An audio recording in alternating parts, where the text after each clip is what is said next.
Oh, this is a nice picture. This one here, well, that's my mom and my dad, my sister.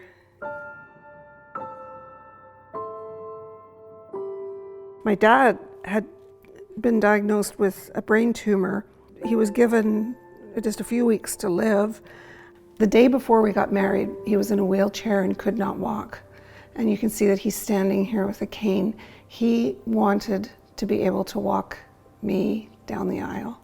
He became very philosophical about, time, money, and health, and how throughout most of your life, you have two of the three. And so he encouraged me that if I ever had a chance to have three of the three, to ensure that I was doing something I was passionate about.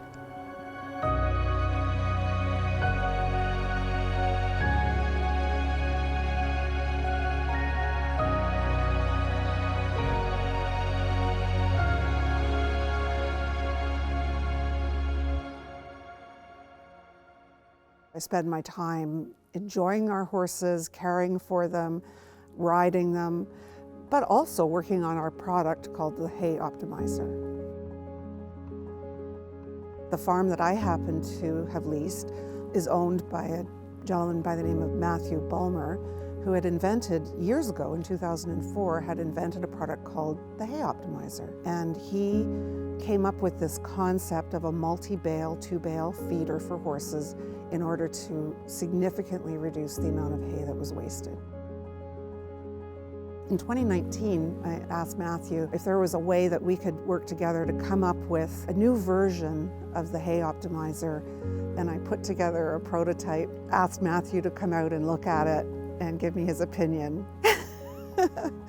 It sparked the idea that maybe working together, we could come up with a product that met our goals. A slow feeder, easy to fill, easy to move around from place to place in the paddock, and is safe and very durable. Through this first year selling mostly in Canada, we now are extremely confident in the product design and wanted to launch in the United States. And finding the right people that align with our goals.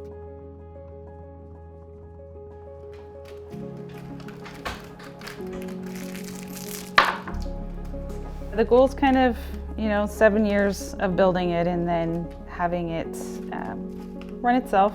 I'm hoping to have, in this 7-year realm, at least 2 people, 3 people maybe in the kitchen, an event team. I used to make caramel popcorn for family and friends, and then just one day I decided that I was gonna try making candy. Everybody was kind of shocked because everybody who knows me knows I have no business being in the kitchen, but this I could actually do. I could actually cook caramel. I launched in February of 2020. I had a subscription box out of Kitchener contact me about selling wholesale to them. I really liked building that relationship with a retail partner. Right now the process is we cut and wrap by hand. It generally takes about an hour and a half to do a tray. Once we implement the new machine, it will take that down to under 5 minutes to wrap. The other thing we were trialing, we have garlic chives versus onion chives. These seem to be doing well. There's always questions around how much we're paying for food, wondering why is it cheaper to get something from another country versus just being able to grow it locally and actually know that, you're able to get it almost like farm to table. Why is it more expensive to eat locally? I'm one of the co-founders of Maison Verte, and my partner and I, Anam Rahman, started this in April 2020. And the reason why we wanted to start Maison Verte was because we care a lot about food systems, food transparency, food accessibility, and food sovereignty. We actually offer grow-at-home kits, including seeds and how-to guides, and we encourage people to grow their own at home, regardless of space. The whole premise was being able to grow in small spaces, and that's why we picked microgreens to start with. We decided that we would start by just creating some sort of event where we can elevate profiles within food systems in general and give attention to these people who've actually spent years and years just researching these topics. That whole plan fell apart because of COVID. I think I decided that it was time to grasp time, money, and good health when I was approaching my 50th birthday. My career was very important to me. I loved my job, but it was all-consuming.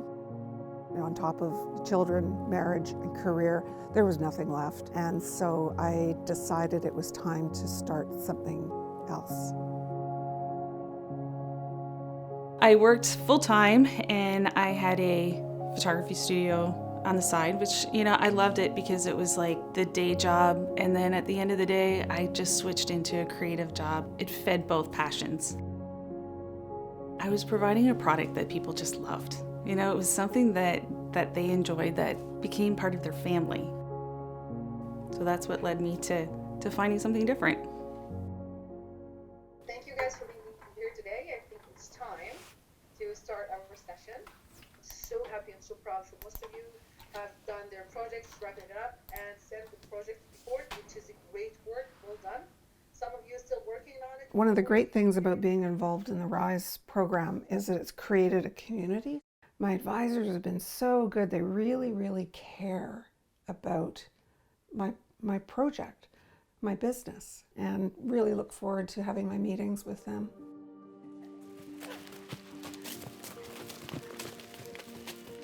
Things have really exploded in the last couple of months. The project that I was working on with Innovation Guelph was to help me figure out how to export the optimizer to the United States, and we set up a warehouse in New York State. We're having a medium-sized production run every month of, maybe 60 units or so, and that's keeping up with our demand. We've had to advance our June production run because we've almost run out of product. My manufacturer in Newmarket is awesome, and they are doing everything that they can to help me. I really am so grateful for the program. The isolation with COVID I think has affected my creativity, and so to be able to work with people who are interested in my business, who have great and differing perspectives, has been invaluable. COVID doesn't change those aspects of this social enterprise. So we were trying to figure out what do we do next? So we pivoted the whole idea to being virtual, decided to host an international public workshop for free on how to grow microgreens at home. 50 people had shown up online from New York, Iceland, all these places where the climate is completely different. Since then, we've done the Microgreen 101, food waste reduction, a history of agriculture in Canada, herb propagation, foraging. So that's just to name a couple of the ones that we've built out. So it's been really interesting.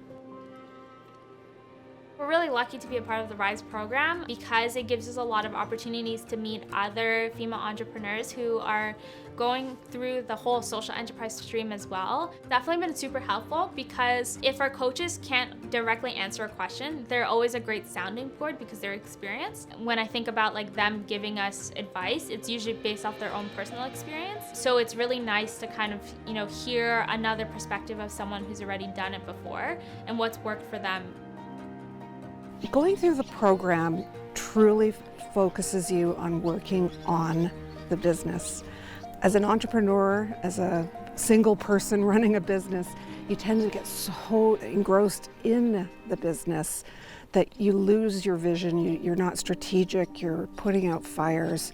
Truly, the Rhyze Venture program has helped me to frequently step back, get a grip, work on the things that truly will drive the business forward in the future.